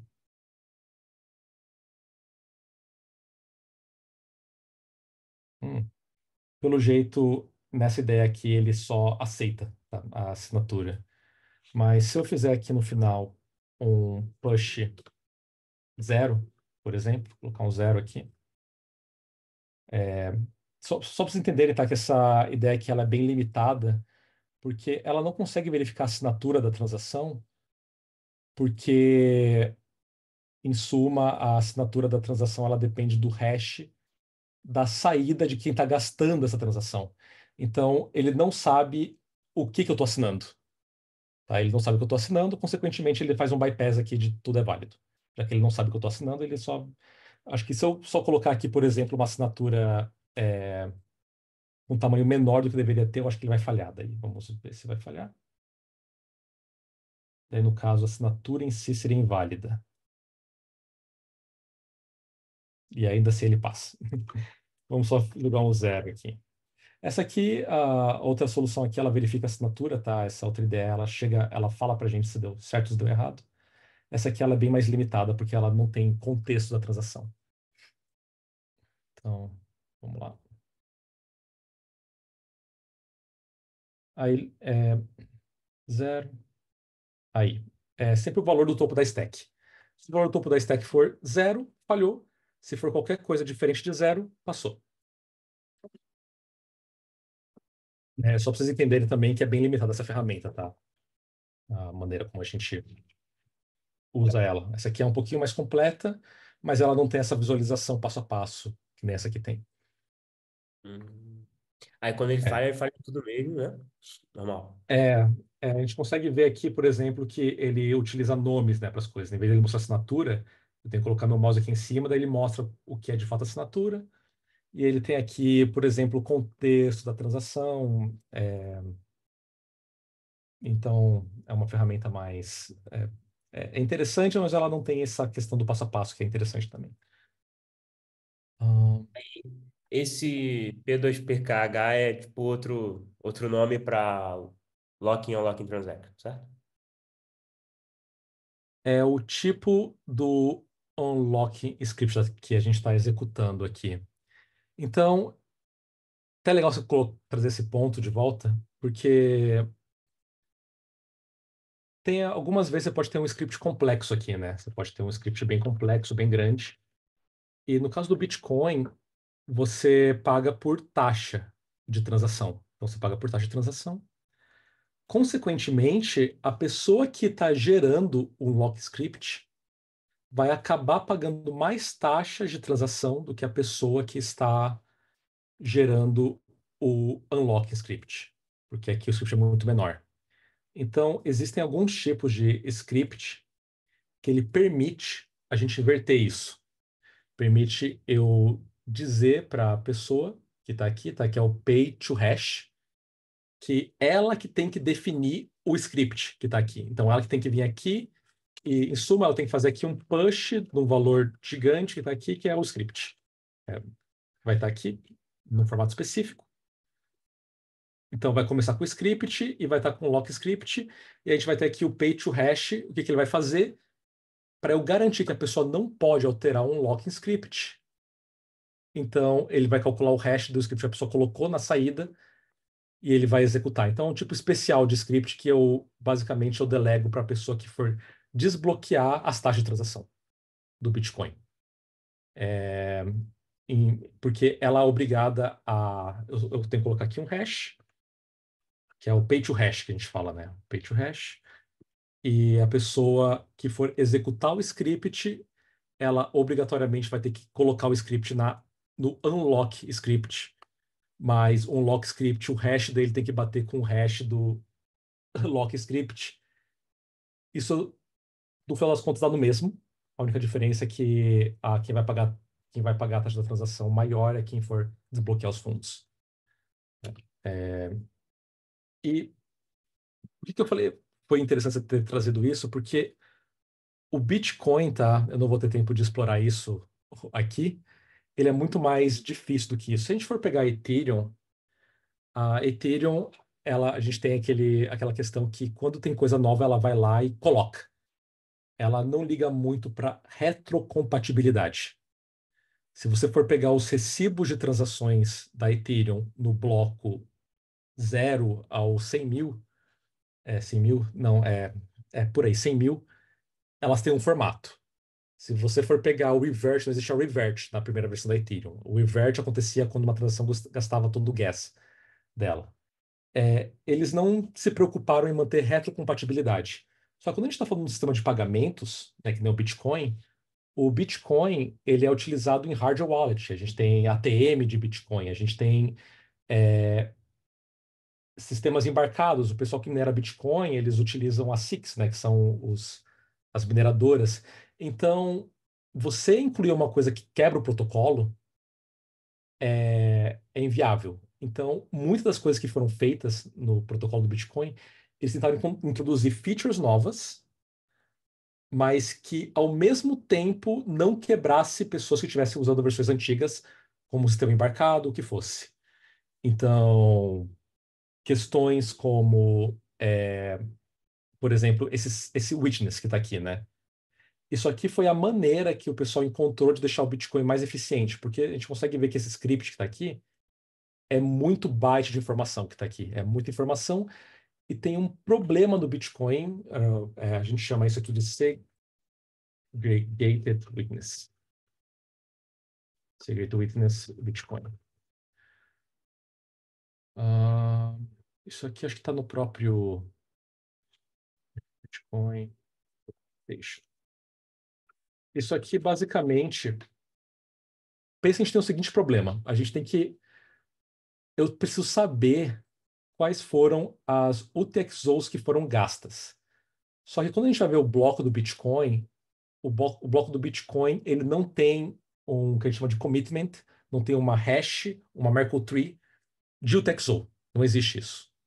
Só tem uma Merkle tree de transações. Só que e só transações daquele bloco, não de blocos, não de transações passadas. Então o Bitcoin ele tem aqui uma Merkle tree. Não sei se já ouviram falar de Merkle tree. Se não ouviram falar, é bem interessante pesquisar porque todos os blockchains usam isso. Mas basicamente ele gera para mim uma maneira de eu provar que uma transação está no bloco. Só que eu provar que uma transação está no bloco não me diz se essa transação ela foi gasta ou não depois. Então, legal, eu sei que tem uma transação que está enviando bitcoins para mim no bloco 100, mas eu estou no bloco 200. Como que eu sei se a transação não foi gasta? Eu tenho que olhar do bloco 100 ao bloco 200 se ela não foi gasta. Então, eu preciso incluir uma coisa nova aqui no hash que me permita verificar isso de maneira eficiente. Mas se eu fizer isso, eu vou quebrar um monte de coisa que já usa o Bitcoin há anos. Como que eu consigo fazer isso de uma maneira que não quebre nada? Então, aqui na primeira transação de cada bloco, também, deixa eu vir aqui. Vamos entrar ali no bloco de volta. Vamos voltar aqui só a página principal.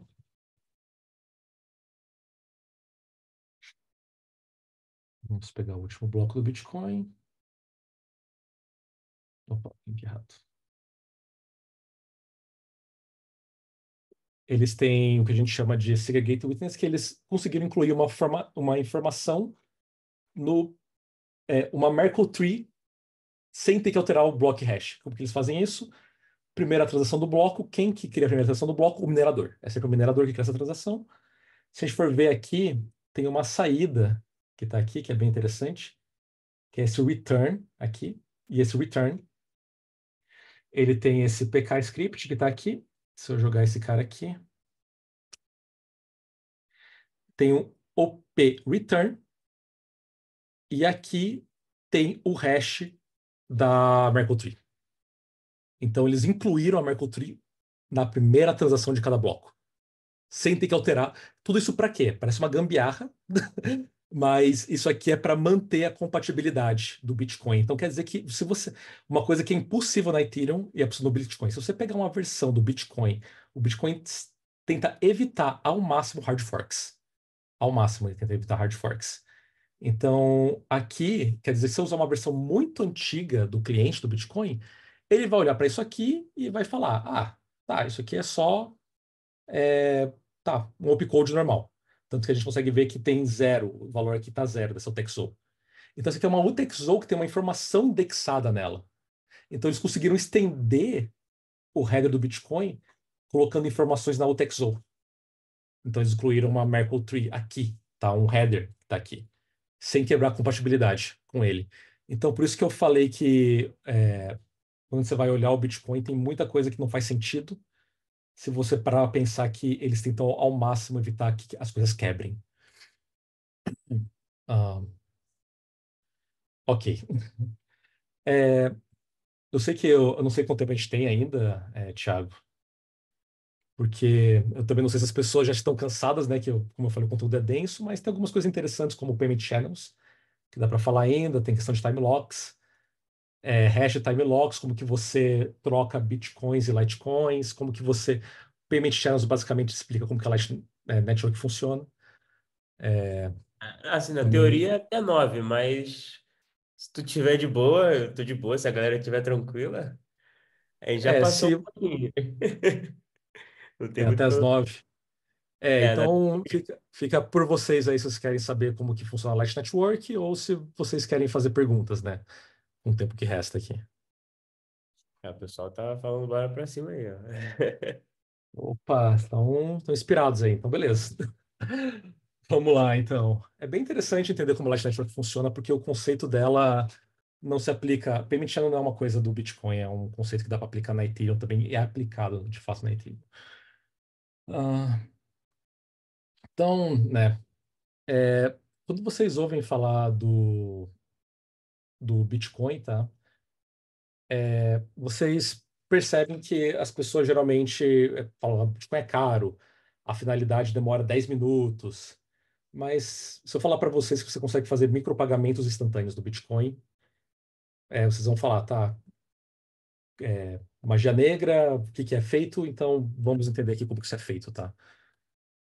Ahn, então, nesse exemplo aqui, vamos imaginar que a gente tem a hélice e tem um serviço de pagamentos como o Netflix, perdão, um serviço de streaming no Netflix. E a hélice, ela quer utilizar o Bitcoin para pagar o Netflix, só que ela quer pagar por segundo de stream assistido, em tempo real. Quando eu digo em tempo real, não quer dizer que ela vai comprar um minuto e vai assistir um minuto. Não, ela vai assistir um segundo e vai pagar por esse segundo assistido, vai assistir um segundo, vai pagar por um segundo assistido, tudo isso em tempo real. Vamos ver como que é possível fazer isso no Bitcoin. Ahn, então, temos aqui, né, a blockchain e a gente cria ali o que a gente chama de funding transaction, tá? A funding transaction, ela é uma transação em que a Alice ela vai pegar lá e ela vai depositar, aqui eu chamei de NTFX, tá? Que é um token, mas você pode imaginar que é Bitcoin aqui. Ela foi lá e ela criou uma transação multi-assinatura. Como a gente viu o lock script aqui no Bitcoin, agora fica fácil entender como a gente consegue criar uma carteira multi-assinatura. A gente só precisa criar um script que valida duas chaves públicas em vez de uma. Tá? Então, acho que espero que tenha ficado. Que é bem fácil fazer carteiras multi-assinaturas no Bitcoin.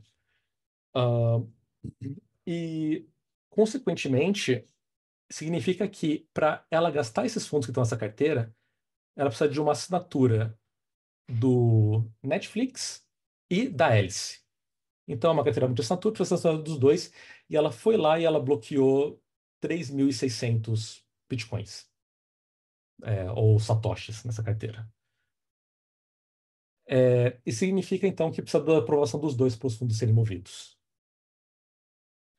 O que que a Alice vai fazer? Ela vai pegar e ela vai criar uma transação que saca dessa UTXO. Então, você pode imaginar que isso aqui é uma UTXO multi-assinatura que tem duas chaves públicas e tem esse saldo que está aqui, né?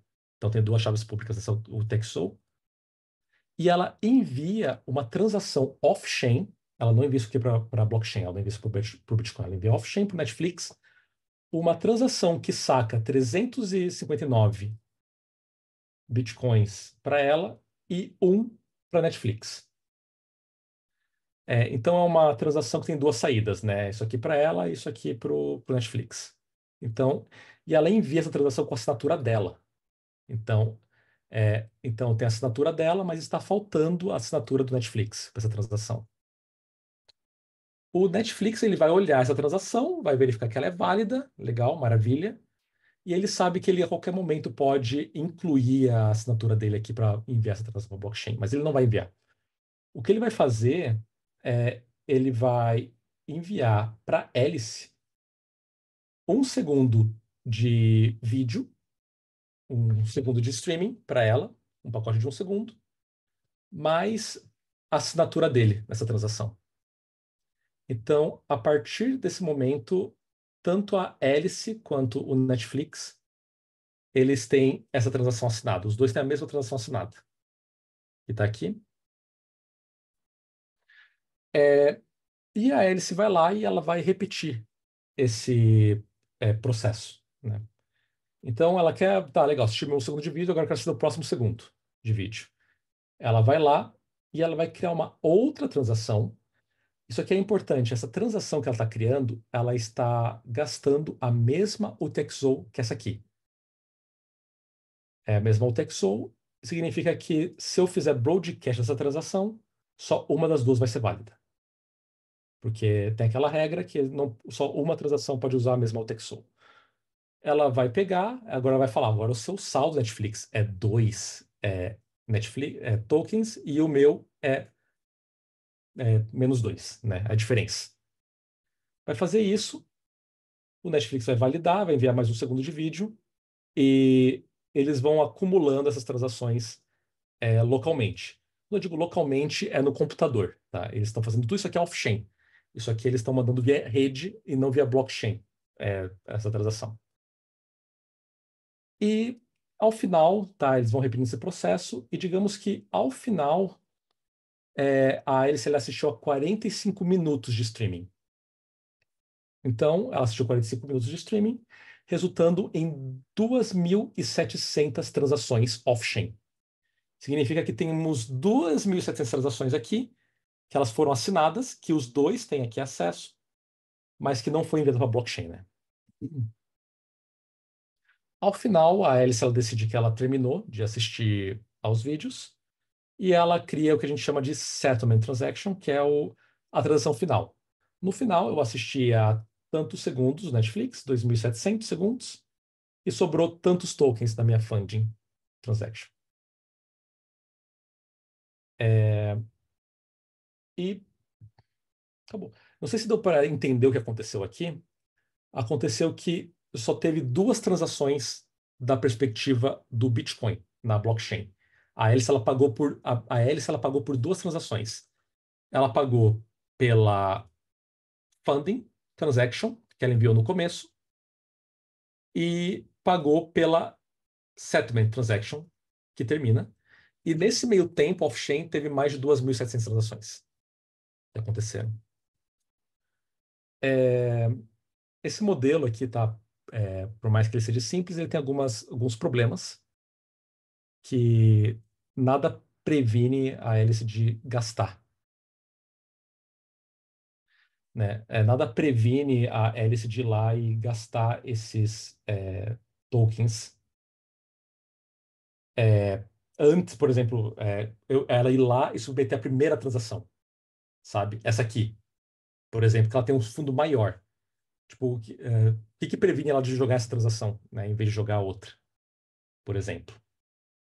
A outra questão é que o Netflix também consegue ferrar a hélice. O Netflix ele pode vir aqui, criar uma carteira multi-assinatura e aí sumir. E se ele sumir, a hélice ela não consegue gastar os fundos dessa carteira porque ela obrigatoriamente precisa de assinatura do Netflix. Então esses fundos que estão aqui eles vão ficar perdidos para sempre. E então tem essa vulnerabilidade tem aqui. Então basicamente o protocolo da maneira que eu descrevi aqui, eles precisam confiar uns nos outros para funcionar.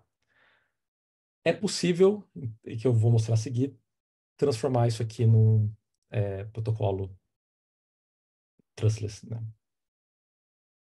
É, a maneira que isso funcionaria, então a gente tem aqui a hélice, e ela não pode arriscar ter os fundos bloqueados. Então, o que que ela vai fazer?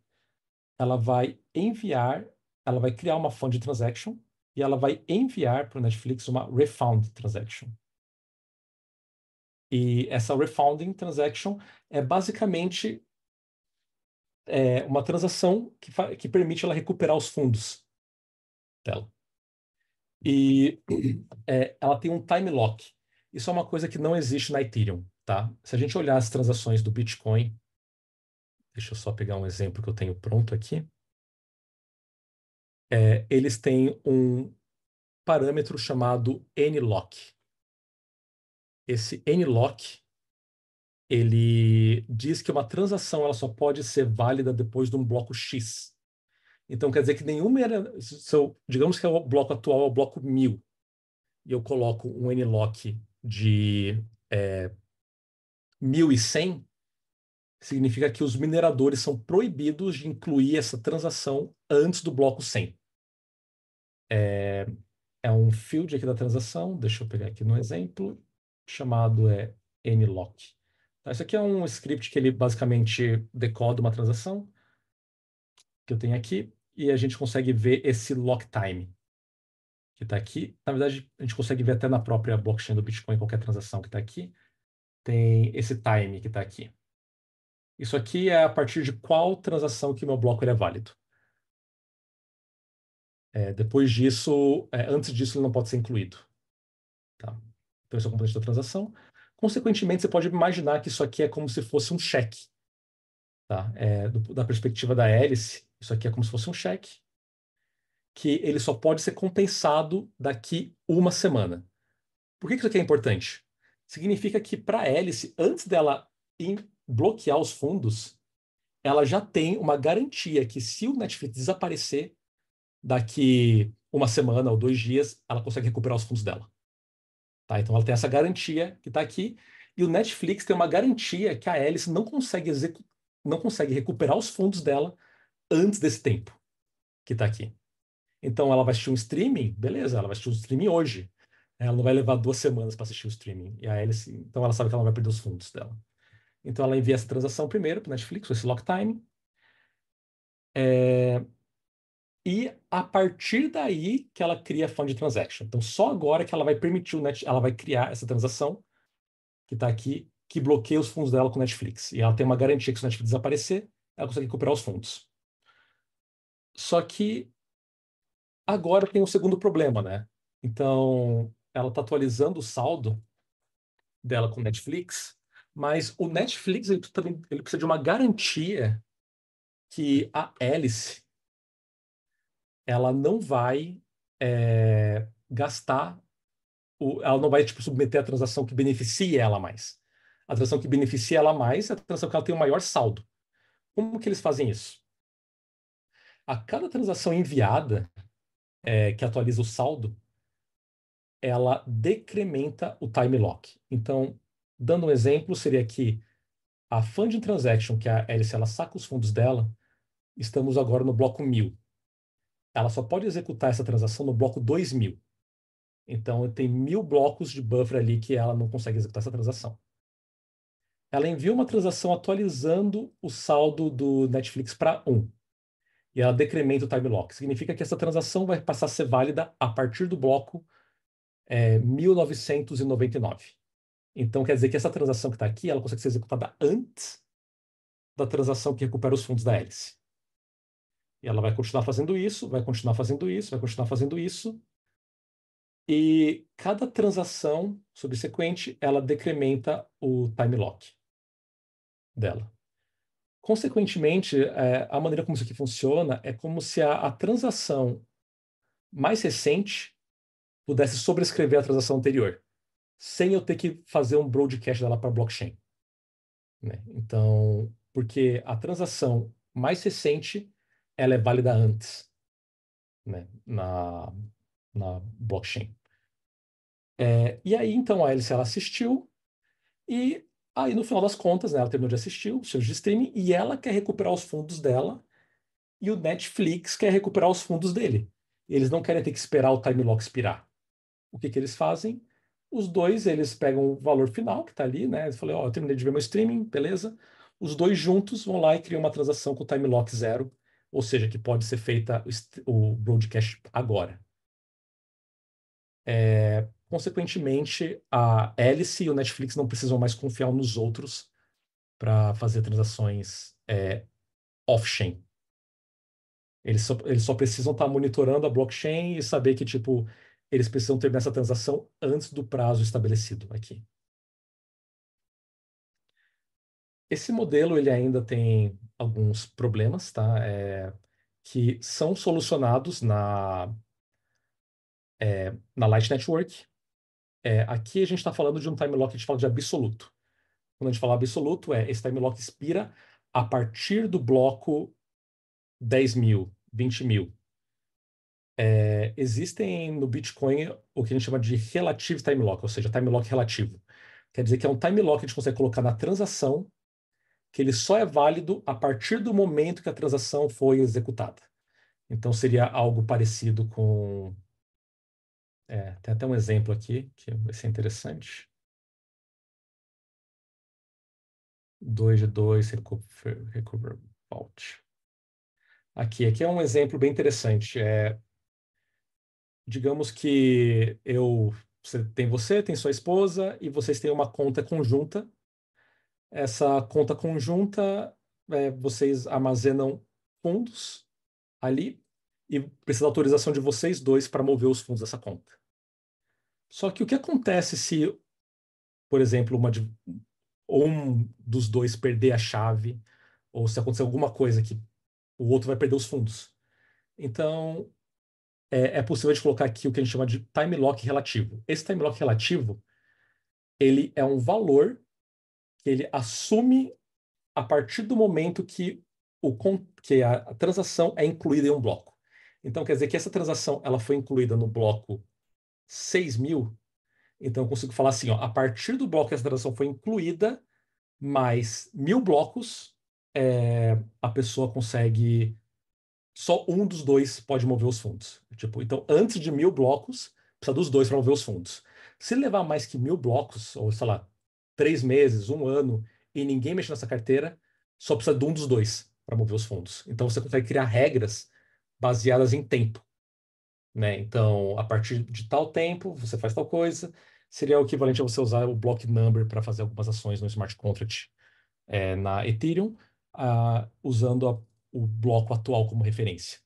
Então, a Light Network conseguiu eliminar esse problema de bloco absoluto usando blocos relativos com a introdução da Revocation Key, que basicamente você permite a hélice fazer um broadcast de uma transação que permite ela recuperar os fundos, mas ela vai perder os fundos se ela deu uma revocation key para o Netflix. Em suma, ela antes deles atualizarem o próximo estado, ela dá a chance do Netflix poder roubar os fundos dela se ela tentar roubar no protocolo. Então, basicamente, utiliza a teoria dos jogos. Eu coloquei algumas referências aqui no slide, tá? Caso vocês queiram ver bem a fundo como que funciona, tá? Os detalhes. Capítulo 14 do livro Bitcoin Book, que explica essa questão do Payment Channels. E a gente consegue ver por que isso aqui é tão poderoso, né? Porque aqui o custo que eu tenho para executar uma transação é o custo de rede. Essa transação ela não aparece na blockchain. Então, quantas transações eu consigo executar no Light Network? Quanto sua internet permitir executar. Porque no final das contas a blockchain só vai ver duas transações: a funding e a settlement transaction. Eu perdi o chat aqui, deixa eu só abrir de volta. Fui muito rápido, deu para pelo menos entender alto nível como que funciona. Só. Maravilha. Perfeito. É, Acho que a gente já está, né, bem próximo do final do horário. Acho que eu vou deixar aberto para perguntas. Sei que todo mundo está meio cansado. E muito obrigado, de novo, Thiago, pelo convite. Opa, que isso? Só uma pergunta, rapidinho. Quantos temas aí, tipo, teriam ainda para, assim, que você acha interessantes? Evocation, que você comentou agora no final, HTLC. HTLC é como que você faz para. Porque Payment É a Channel é aplicação na disso que você blockchain. falou, né? Basicamente. Não, utiliza alguns conceitos. O Payment Channel é para você ter transações baratas, para eu conseguir transferir bitcoins de A para B sem ter que pagar taxas absurdas e instantaneamente, né? Que utiliza o Light Client desculpa, a Light Network do Bitcoin, em suma. O Hash Time Lock Contracts é como que você consegue trocar bitcoins por Ethereum, sem você precisar, por exemplo, confiar na pessoa que você está trocando. Você Aham. consegue fazer uma troca, a gente chama isso de atomic swap, né? Uma troca atômica com uma blockchain que não está no Bitcoin, sem você precisar confiar num terceiro para essa troca. Isso aqui é uma outra aplicação bem comum do Bitcoin. Muitas assinaturas, são esses dois outros conteúdos que tem disponíveis aqui, que eu preparei algo. Acabei não tendo tempo de colocar sobre runes aqui, né? Foi uma coisa que eu acabei comentando ali, mas quando eu vi que já estava com mais de 110 slides, eu falei, ok, acho que até aqui tá bom.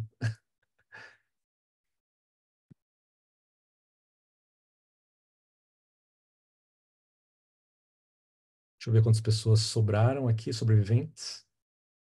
Tem até bastante gente. Mesma quantidade de gente que começou, velho. Isso é muito legal, muito maneiro. Que bom, espero que tenham esclarecido. Eu acho que, né, esse talk aqui sobre hashtag log contas, acho que dá pra gente. Que esse aqui é bem extenso também, né? A gente pode até, talvez no futuro, marcar um segundo talk, que eu tenho bastante material aqui sobre como eu trabalho, né, com cross-chain bridge. Isso aqui é uma das técnicas de você conseguir teleportar tokens de A para B, né? Você deve ter ouvido falar de Rapid Ethereum, o Rapid Bitcoin, como que isso funciona. Então, são técnicas criptográficas que a gente utiliza para conseguir fazer isso de maneira segura e descentralizada. Então, isso aqui é uma dessas técnicas, né?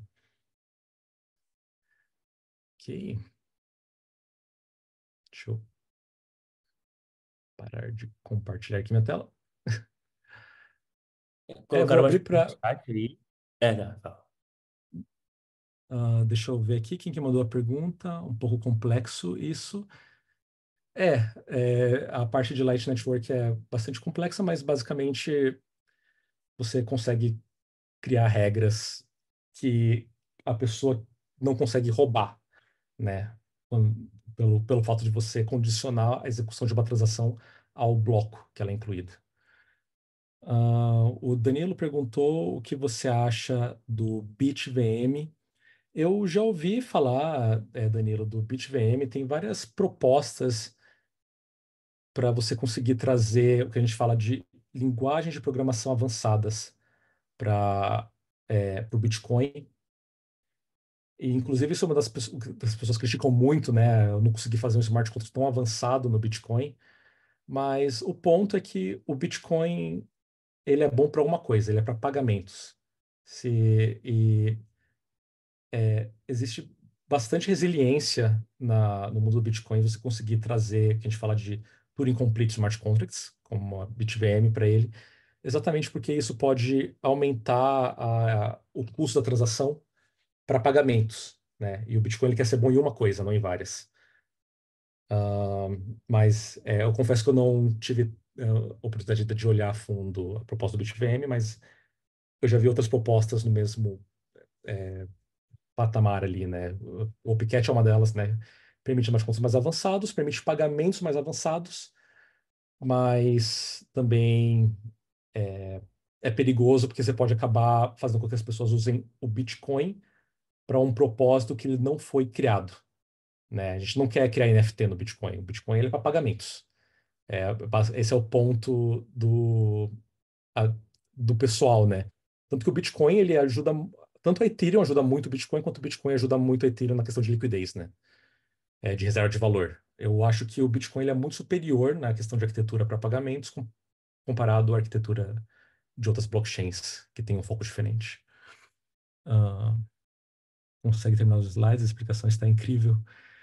Eu vou eu vou acabar finalizando nesse slide aqui porque esse conteúdo que está aqui, ele é bem mais denso que os outros, assim, eu acho que eu não conseguiria explicar ele em menos de uma hora. Eu imaginei. E, Ele pô, já é. fica aberto uma parte 2, velho. Assim, pô, foi bom demais. O pessoal já falou até que você perguntou se era para continuar. Todo mundo falou que vamos, vamos. Pô, vamos com certeza fazer uma parte 2. Eu, particularmente, quero ouvir muito você falando de HTLC, que é uma parada que eu já estudei assim no passado. Mas, vim de você vai ser bom demais. E é isso. O Daniel fez uma pergunta também. Aí. ahn, Daniel, quando vai executar o settlement? Qual a transação que ele usa como entrada? a founding transaction. É sempre a founding. Então, deixa eu só compartilhar a tela aqui de volta. Ah, vamos lá, Payment Channels. Então, tem aqui a founding transaction. Todas as transações, né, que a gente chama de commitment transaction, que são as que acontecem entre a founding e a settlement, todas elas referenciam a founding transaction. Todas elas utilizam essa UTXO aqui. Então, isso quer dizer que se eu fazer um broadcast das transações, apenas uma delas vai ser válida, incluindo a settlement. A settlement é simplesmente uma withdrawal transaction nesse primeiro modelo que todas elas gastam a founding, todas elas que estão aqui. Gastam a founding, exceto que, por que a gente chama ela de settlement? Faz mais sentido aqui nesse modelo, que ela é a única transação que não tem um time lock. Então, ela não precisa, você não precisa esperar ela para você gastar a founding transaction. Então, aqui no começo dessa chain aqui, a gente tem a founding, né? A founding transaction está aqui. E todas essas transações que estão aqui, tá? Elas não tá tipo uma gastando a outra, tá? Talvez tenha ficado meio estranho esse exemplo, mas todas elas estão gastando a founding, todas estão gastando a mesma. Consequentemente, por mais que eu tenha 20 mil transações aqui, 10 mil milhões de transações aqui, apenas uma delas é válida. Se eu fazer broadcast dela na blockchain. Isso esclarece essa dúvida? Perdi o chat aqui de novo, deixa eu encontrar.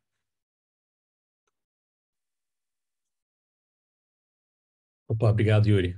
Bom saber que tenha sido esclarecedor para vocês. Eu queria mostrar um pouquinho de código também, como você cria uma transação, como você usa o Bitcoin Client, como que você cria o smart contract, mas é bem mais técnico. Eu uso o Rust, eu não sei se todo mundo aqui programa em Rust, então pode acabar ficando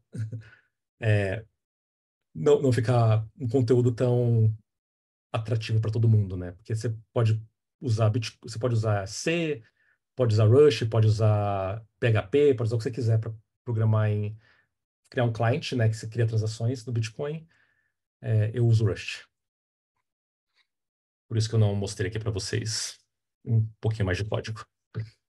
Boa. O Rodolfo colocou no. Quando você estava falando do BitVM lá, que o Danilo tinha perguntado, se RSK seria um caminho. Ele botou aqui no chat também. Deixa eu.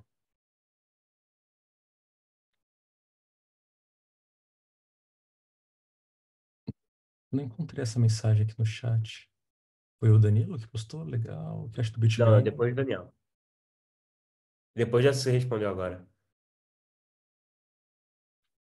Não sei se eu consigo Ah, tá. marcar. Achei aqui do Rodolfo, né? Isso. Eu confesso também, Rodolfo, que eu não olhei também muito a fundo.